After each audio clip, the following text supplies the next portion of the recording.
The Veiled Desert, a tale of Area 51 and the Roswell incident. The Roswell incident of 1947 and the enigmatic expanse of Area 51 are two threads in the tapestry of UFO lore and government secrecy that have captivated the world for decades. This story dives deep into their mysteries, weaving together fact, speculation, and the eerie atmosphere that surrounds them.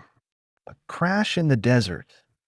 The quiet of a July night in 1947 was shattered in Roswell, New Mexico, when a strange object fell from the sky.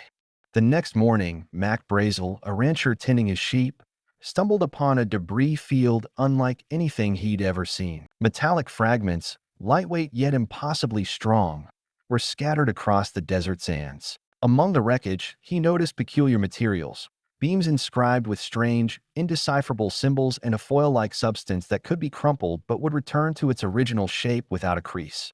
The military was quick to respond.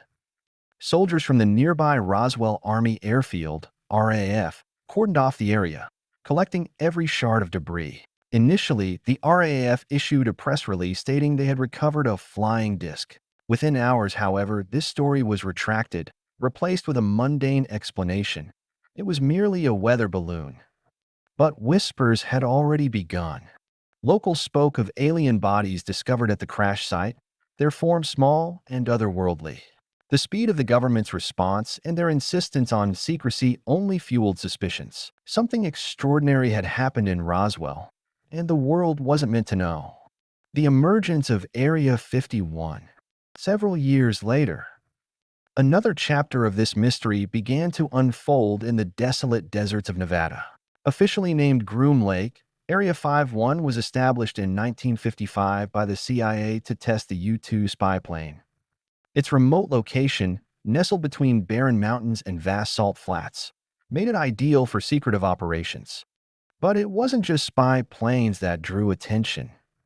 By the 1980s, rumors swirled that Area 51 was not merely a testing ground for advanced aircraft, but also a repository for alien technology salvaged from the Roswell crash. A man named Bob Lazar, claiming to be a former employee, stepped forward in 1989 with an explosive allegation. He had worked on reverse engineering alien spacecraft at a site adjacent to Area 51 called for.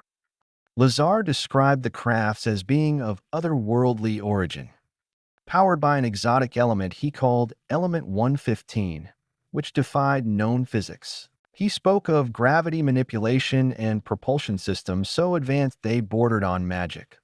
His accounts reignited global fascination, though skeptics dismissed him as a fraud. The government, predictably, neither confirmed nor denied his claims. The shadow of silence.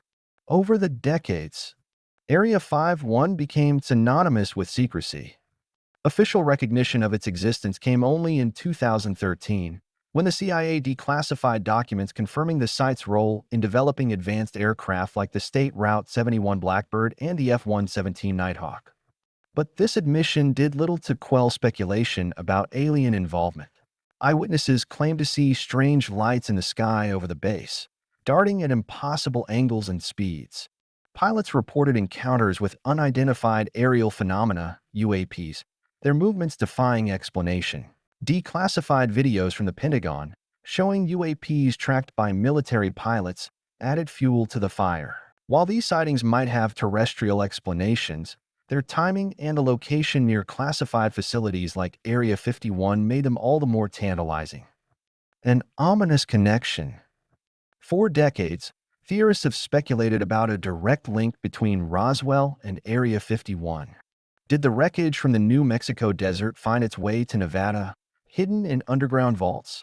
Are the advancements in aerospace technology during the Cold War rooted in alien science?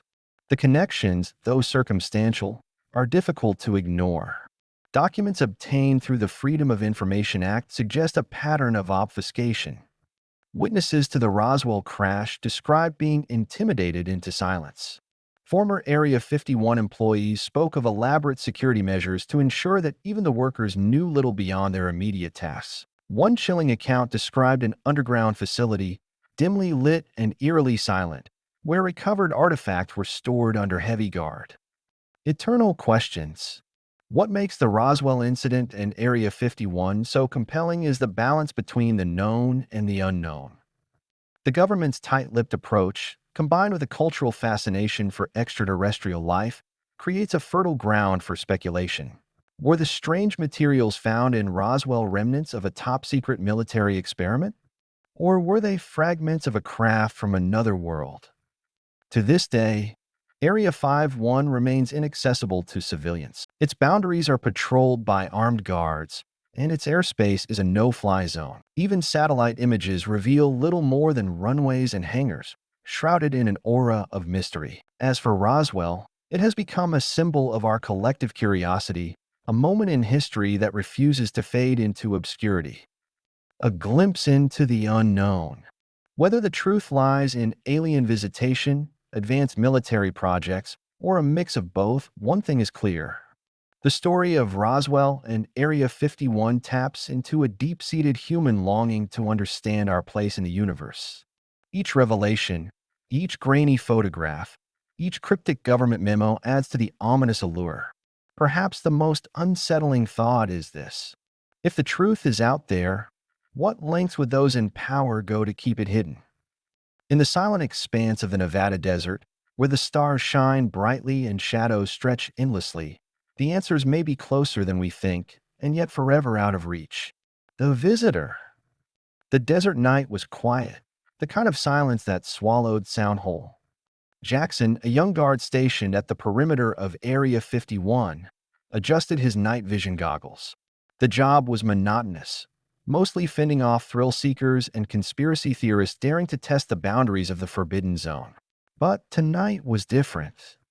A faint, pulsating glow shimmered just beyond the chain-link fence, near a section of sagebrush that should have been undisturbed. Jackson frowned, his hand hovering over his radio. No alarms had gone off, and the motion sensors were silent. Curiosity won out. With his flashlight in one hand and his sidearm holstered, he stepped off the patrol path and into the sand. The glow grew brighter as he approached. It was no ordinary light. It seemed to shift in color and intensity, as if alive. And then he saw it.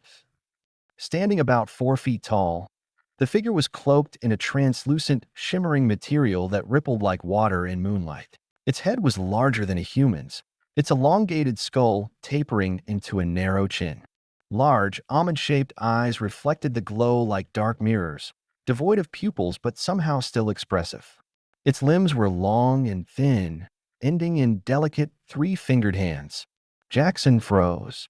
His heart raced, but his training kept him rooted. The alien, or whatever it was, tilted its head slightly, as if studying him. Then, without warning, it raised a hand. A wave of calm washed over Jackson, silencing the panicked voice in his head that screamed for him to run. The creature stepped closer, the glow surrounding it dimming slightly, as if to make itself less intimidating. Jackson noticed strange patterns on its skin, like circuitry etched into its flesh, glowing faintly. The alien extended its hand, palm up. A small, spherical object materialized out of the air, floating just above its fingers. It pulsed softly, emitting a soundless hum that Jackson could feel in his chest. Before he could react, the sphere floated toward him and stopped just inches from his outstretched hand. What do you want?" Jackson whispered, his voice trembling. The alien didn't speak. Instead, images flooded Jackson's mind, fractured visions of distant stars, massive spacecraft gliding through nebulae, and a planet wreathed in shimmering oceans of liquid light. The final image was of Earth, surrounded by swirling tendrils of darkness. Then, just as abruptly as it began, the vision ended. Jackson stumbled back, gasping. The sphere dissolved into a fine mist, vanishing in the cool desert air. The alien stepped back, its head turning toward the facility in the distance. A low, resonant hum filled the air as a shimmering oval appeared behind it, like a tear in reality itself. Without hesitation, the creature stepped through the portal and vanished, the light fading as quickly as it had come. Jackson stood there, his mind reeling. When he finally regained his senses, he turned back toward the base. The radio at his hip crackled. "Perimeter check, report in." Any activity. He hesitated. The memory of the vision burned in his mind, the swirling darkness around Earth, the unspoken warning. Negative, he lied, his voice steady. All clear. As he resumed his patrol, Jackson glanced back at the spot where the alien had stood. The sagebrush swayed gently in the breeze, as if nothing had happened. But Jackson knew better. Something had visited them that night, something far beyond human understanding. And it had left him with a terrible truth. Earth was not alone, and its time might be running out.